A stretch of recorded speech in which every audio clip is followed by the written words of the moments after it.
ಅರಸೀಕೆರೆ ತಾಲೂಕು ಗಣಸಿಯ ಸಂತೆಯಲ್ಲಿದ್ದೀವಿ.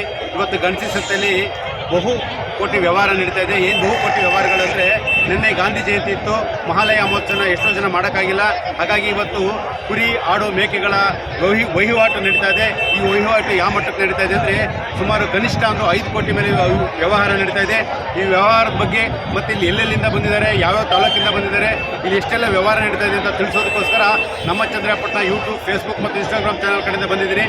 ಸುಮಾರು ಅರಸೀಕೆರೆ ತಾಲೂಕು ಅಲ್ಲದೆ ಹಾಸನ ತಾಲೂಕು ಮತ್ತು ಚಂದ್ರಪಟ್ಟಣ ತಾಲೂಕು, ಹೊಳೆನರಸೀಪುರ ತಾಲೂಕು, ಹೀಗೆ ಅಕ್ಕಪಕ್ಕದ ಎಲ್ಲ ತಾಲೂಕಿಂದ, ನಮ್ಮ ಹಾಸನ ಜಿಲ್ಲೆಯಿಂದ ಪಕ್ಕದ ತುಮಕೂರು ಜಿಲ್ಲೆಯಿಂದಲೂ ಸಹ ಇಲ್ಲಿ ಬಂದು ಆಡುಗಳನ್ನ ವ್ಯಾಪಾರ ಮಾಡ್ತಾ ಇದ್ದಾರೆ.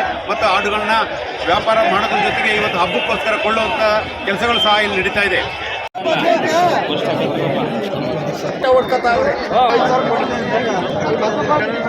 ತಲಾಂತರಗಳಿಂದ ಹಿರಿಯರಿಗೆ ಅನ್ನ ಹಾಕುವಂಥ ಕಾರ್ಯಕ್ರಮವನ್ನು ನಡೆಸ್ಕೊಂಡು ಬಂದಿದ್ದಾರೆ. ಅದಕ್ಕೋಸ್ಕರ ಇಲ್ಲಿ ಕುರಿ ಆಡು ಮೇಕೆಗಳನ್ನ ಕೊಳ್ಳುವಂಥ ವ್ಯವಹಾರ ನಡೀತಾ ಇದೆ. ಚಂದ್ರಪಟ್ಟಣ ತಾಲೂಕು, ಅರಸೀಕೆರೆ ತಾಲೂಕು, ಹೊಳೆನರಸೀಪುರ ತಾಲೂಕು ಅಲ್ಲದೆ ಅಕ್ಕಪಕ್ಕದ ಜಿಲ್ಲೆ ತುಮಕೂರು ಜಿಲ್ಲೆ ಮತ್ತು ಚಿಕ್ಕಮಗಳೂರು ಜಿಲ್ಲೆ ಮತ್ತು ಮಂಡ್ಯ ಜಿಲ್ಲೆಯಿಂದಲೂ ಸಹ ಸಾಕಷ್ಟು ಮಂದಿ ರೈತರು ಆಗಮಿಸಿ ಇಲ್ಲಿ ಆಡುಗಳನ್ನ ಕೊಳ್ಳೋದು ಮತ್ತು ಸೇಲ್ ಮಾಡೋದನ್ನ ಕೆಲಸನ ಮಾಡ್ತಾ ಇದ್ದಾರೆ. ರೈತರೇ ಮಾಡ್ತಾ ಇರೋಂಥ ವ್ಯವಹಾರ. ರೈತರೇ ವ್ಯಾಪಾರ ಮಾಡ್ತಾ ಇದ್ದಾರೆ, ರೈತರೇ ಕೊಳ್ತಾ ಇದ್ದಾರೆ.